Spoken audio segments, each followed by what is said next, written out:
আমিও শাশুড়ি হব, আমার মেয়ে হলে আমিও তাকে তার শ্বশুর বাড়ি পাঠাবো। তো আমার মতে হচ্ছে যে আমি চাই আমার মেয়েটা সুখী থাকুক, তেমনি মেয়ের মাও চায় আমার ঘরে যে বউ আসবে তার মাও চায় তার মেয়েটা সুখে থাকুক।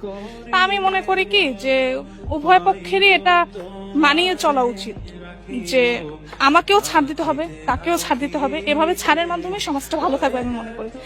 আর এক হাত তালি বাজে না, আমারও দোষ থাকবে তারও দোষ থাকবে, আমরা নির্ভুল কেউ না। মানে যেমন আমার বাচ্চাটা আজকে ছোট, তো আমার একটা ছেলে, আমি মনে করতেছি ছেলেটা আমার, আমি ওকে কষ্ট করে লালন পালন করতেছি, কালকে গিয়ে কেন আমি তাকে ভাগ দেবো? কিন্তু আসলে এটা উচিত না। আমাকে অবশ্যই ভাবতে হবে যে ওর লাইফ, ও অবশ্যই একটা মেয়ে আনবে, সেই মেয়েটাকে সুখে রাখতে হবে আমার। কারণ প্রকৃতি ছাড় দেয় না কখনো, আল্লাহ ছাড় দেয়, ছেড়ে দেয় না। বাকি সব শাশুড়িদের কথা বলতে পারবো না, বাট আমি যদি কখনো শাশুড়ি হই, বিভিন্ন অতীত থেকে বা বর্তমানের বিভিন্ন সমস্যা থেকে আমি আশা করি যে এই জিনিসগুলো আমি শিক্ষা নেব, যে আমার বউটা যেন আমার ঘরে মেয়ে হয়েই থাকে।